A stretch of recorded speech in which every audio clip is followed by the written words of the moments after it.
Hello guys, ఎలా ఉన్నారు? నేనైతే చాలా చాలా బాగున్నాను. Welcome back to me యోషి vlogs. యోషి vlogs వచ్చేటప్పటికి సైన్ నేమ్ మాత్రమే, మెయిన్ నేమ్ వచ్చేటప్పటికి అనుష అరవపల్లి 66 అండి. ఈ టుడే వ్లాగ్ ఏంటంటే, నేను డైలీ రొటీన్గా చేసే పనులు మాత్రమే నేను తీశాను. నేనైతే మార్నింగ్ లేవగానే పిల్లలకైతే లంచ్ బాక్స్ సర్దేయాలన్నమాట. ఎర్లీ మార్నింగ్ 5కే లెగవాలి, ఎందుకంటే 5కి లెగవకపోతే నాకు బాక్స్ అయితే పెట్టలేను పిల్లలకి. సో అందువల్ల వచ్చేటప్పటికి నేను ఎర్లీ మార్నింగ్ 5కే లెగవాలి. 5కి లేస్తేనే నాకు పనులు అవుతాయి అన్నమాట. లేవగానే ముందైతే నేను గ్రీజర్ ఆన్ చేసేసుకొని వాషింగ్ మిషన్ అయితే వేస్తాను పిల్లల కోసం. ఆ తర్వాత కిచెన్లోకి వచ్చేసేసి నేనైతే ఇంకా పాలు పొయ్యి మీద పెట్టేసి తోడేసుకోవడం, పిల్లలకి మజ్జిగ చేసేయాలండి. డైలీ మేమైతే మజ్జిగ అయితే పెట్టేస్తాను పిల్లలకి, ఎందుకంటే సమ్మర్లో కొంచెం హీట్ చేస్తుంది కదా. సో మా పిల్లలేమో మజ్జిగన్నం పెద్దగా లైక్ చేయరు. మజ్జిగ అయితే మాత్రం తాగుతారు, లేదా పెరుగు కూడా ప్యాకెట్ పెరుగు అయితేనే తింటామంటారు. మాకేమో ఇక్కడ అవైలబుల్గా దొరుకుతాయి పాలు, మాకు ఇళ్ళ దగ్గరికి వచ్చి పోస్తారనమాట. సో అందుకని మేమైతే అవే పోయించుకుంటాము. ప్యాకెట్ పాలు కూడా మేము యూస్ చేయము. పాలు మనకి దొరికేటప్పుడు వేరే తీసుకోవడం ప్యాకెట్లో అనేది నాకు ఇష్టం ఉండదు. నాకైతే డైరెక్ట్గా పోసినవే ఇష్టము పాలు అనేవి. సో అందుకని నేనే అవే యూస్ చేస్తాను అనమాట మా పిల్లలకి. పెరుగుకైనా మజ్జిగకైనా ఎక్సెట్రా. మా పిల్లలైతే పాలు అస్సలు తాగరండి. ఎంత తాగమని చెప్పినా సరే ఎంత గొడవ చేస్తారంటే, అయ్య బాబోయ్, నా ప్రాణం తీసేస్తారనమాట. ఇవాళ వ్లాగ్ వచ్చేటప్పటికి నేను స్టార్టింగ్లోనే చెప్పాను కదా, నేను డైలీ రొటీన్గా చేసే కొన్ని పనులు మాత్రమే, అన్నీ అయితే నేను తీయలేదు. మార్నింగ్ నుంచి షూట్ చేద్దాం అనుకుంటే కుదరలేదు. సో అందుకని చెప్పేసి నేనైతే మినీ వ్లాగ్ లాగా చేశాను. కానీ మినీ వ్లాగ్ అనుకున్నాను, అది 8 minutes అయితే వచ్చేసింది ఫ్రెండ్స్. నేను కూడా యాక్చువల్గా ఎక్స్పెక్ట్ చేయలేదు ఇన్ని మినిట్స్ వీడియో అయితే వస్తుందని చెప్పేసి. సో అందుకని నేనైతే లెగవగానే పిల్లలు బాక్స్ పెట్టేసేసేసి అంట్లు కడిగేసి అటు వంట చేసుకుంటూనే ఇటైతే నేను షింక్లో అంట్లన్నీ కడిగేసేసేసుకొని ఈలోపు వాషింగ్ మిషన్లో బట్టలు వస్తాయి అన్నమాట. ఆ బట్టలన్నీ బట్టలన్నీ ఆరేసేసేసుకొని బయట పని అనేది మాత్రం మేమే చేసుకోవాలి. మాకు పని వాళ్ళంటే ఎవరు లేరు ఫ్రెండ్స్, నేను మా అత్తయ్య గారు మాత్రమే చేసేసుకుంటాము. నేనైతే మాత్రం 5కే లేస్తాను, ఎందుకంటే పెద్దవాళ్ళని కష్టపెట్టకూడదు. వాళ్ళు చేసి ఉంటారు కాబట్టి. సో వాళ్ళకి మనం ఎక్కువ పని అనేది చెప్పకూడదు. ఇంట్లో యాక్చువల్గా పిల్లలు లేచేటప్పటికి నాకు ఆల్మోస్ట్ 99% పై పని అంతా అయిపోతుందన్నమాట. లేదంటే నాకే చిరాకు వస్తూ ఉంటుందన్నమాట ఇక లేట్ అయ్యే కొద్దీ. సో అందుకని చెప్పేసి నేనైతే పనంతా ఆల్మోస్ట్ పిల్లల్ని నేను 6:30కి అట్లా లేపుతాను. 6:30 కల్లా నేను బయట చేసేయడము, ముగ్గేయడము, అలాగే అంట్లు కడిగేసి వాషింగ్ మిషన్లో బట్టలు వేసి ఆరేసుకోవటము. ఆల్మోస్ట్ నాకైతే నేను బయట మళ్ళా వరసందు దొడ్డి మాకు చాలా ఎక్కువ అనమాట, స్పేస్ అనేది, ఓపెన్ ప్లేస్ ఎక్కువ. సో ఇవన్నీ చిమ్మేసేసుకొని తుడుచుకొని వచ్చేటప్పటికి చాలా టైం పడుతుంది. మ్యాక్సిమం పిల్లలు లేచేటప్పటికి అయితే అయినట్టు తుడవటం, లేదంటే మాత్రం చిమ్మడం మాత్రమే అవుతుంది.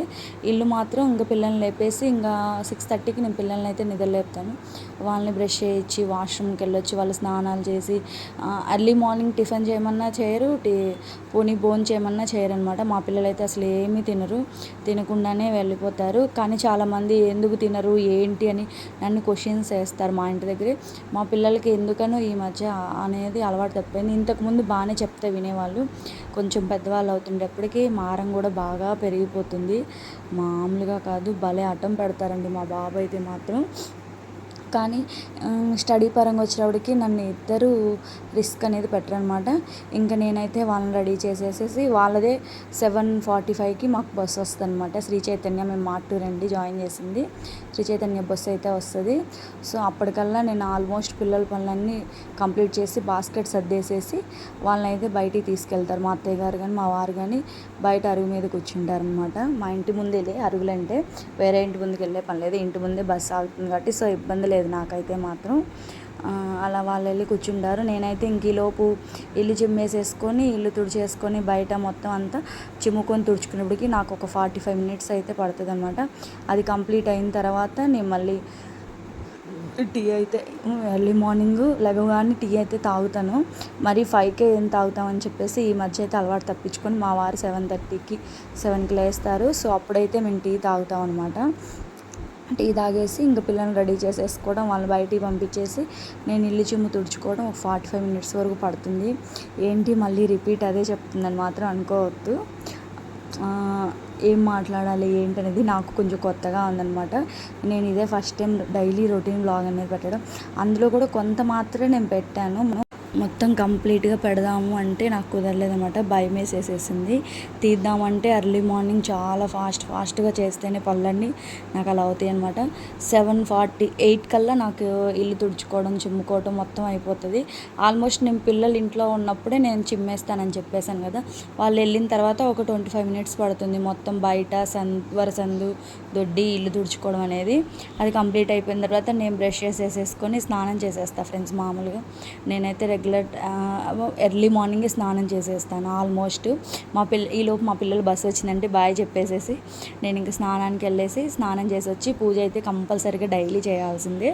ఎందుకంటే పూజ చేయకపోతే మాత్రం నాకు అసలు మనసు ప్రశాంతంగా ఉండదు. సో కాబట్టి నేను డైలీ కంపల్సరీగా పూజ అయితే చేస్తాను. పూజ చేసేసేసి ఒక 1/2 అవర్ అట్లయితే కాసేపు అయితే నేను కూర్చొని మాట్లాడుకుంటూ ఉంటాము, నేను మా వారు.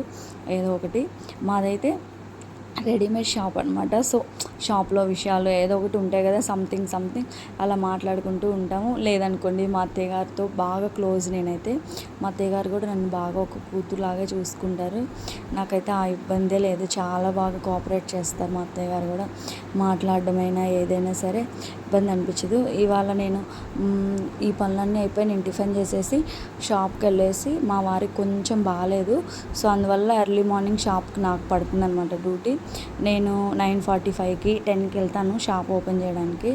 షాప్ తీసేసి ఒక 11:30కి మా హస్బెండ్ వస్తారు షాప్. మళ్ళీ 11:30కి షాప్కి వస్తే ఒక 10 మినిట్స్ కూర్చుంటాను. ఆయన వచ్చాక కూడా కూర్చొని నేను ఇంకా బండి తీసేసుకొని నేను ఇంటికి వచ్చి మళ్ళీ వంట ప్రిపేర్ చేసుకొని మళ్ళీ 1:30 కల్లా వెళ్తాను. ఆ తర్వాత నన్ను మా వారిని భోజనాన్ని పంపించడానికి మా అత్తయ్య గారు అయితే వస్తారనమాట. నేనైతే భోజనం టైంలో నేను ఉండను, మా అత్తయ్య గారినే ఉంచుతాము. అందువల్ల నాకు ఇబ్బంది ఏమనిపించదు. సో ఇంకా ఏంటంటే నా యోషి వ్లాగ్స్ని ఎవరెవరైతే చూస్తున్నారో వాళ్ళందరూ సబ్స్క్రైబ్ చేసుకొని మీ సపోర్ట్ నాకు ఇలాగే అందిస్తారని నేను చాలా చాలా ఆశిస్తున్నాను. అలాగే మీకు నేను చేసిన రెసిపీలో ఏదైనా నచ్చితే ట్రై చేసి టేస్ట్ ఎలా వచ్చిందో చెప్పండి. ఇవాళ నేను చేసిన వంటలు అయితే వంకాయ వచ్చేటప్పటికి మా ఇంట్లో ఎవరు తినరు. సో నేను ఒక్కదాన్నే తింటాను. అందుకని 3 వంకాయలు కట్ చేసేసి వేయించుకొని నేను చిన్నులపై కారం అయితే చల్లుకున్నాను అనమాట. నాకు చాలా ఇష్టం. అది అన్నం అయిన తర్వాత అన్నంలో కలుపుకొని కూడా నేను మీకు టేస్ట్ ఎలా వచ్చిందని తిని చూపిస్తున్నాను. ఇంట్లో మా వాళ్ళకైతే మాత్రం బెండకాయ ఫ్రై చేశాను అనమాట. ఎర్లీ మార్నింగ్ పొద్దున్న ఇవాళ నేను కూడా కొంచెం లేట్ అయింది, ఒక 20 మినిట్స్ డిలే అయింది. సో అందుకని చెప్పేసి నేనైతే పిల్లలకి లెమన్ రైస్ పెట్టేశాను ఇవాళ మాత్రం బాక్స్కి. మా లంచ్కి అయితే మాత్రం ఇవాళ వంకాయ అండ్ బెండకాయ ఫ్రై. వంకాయ మాత్రం నేను ఒక్కదాన్నే తింటాను, ఎవ్వరు తినరు. బెండకాయ ఫ్రై మాత్రం మా అత్తయ్య గారికి అండ్ మా వారికి మాత్రమే చేశాను. అది ఒక పూటే సాటర్డే కదా. సో నైట్ అనేది అన్నం తక్కువ, మేము టిఫిన్సే ఎక్కువ ప్రిఫరెన్స్ ఇస్తాము. భోజనం అనేది చాలా చాలా తక్కువ ఫ్రెండ్స్. మీరు కూడా మాలాగే ఉంటే కనుక ఇలా ఎక్కువ ఎవరు భోంచేస్తారు నైట్ టైము, ఎక్కువ ఎవరు టిఫిన్ చేస్తారో నాకు కామెంట్స్లో అయితే చెప్పండి. Very very thanks.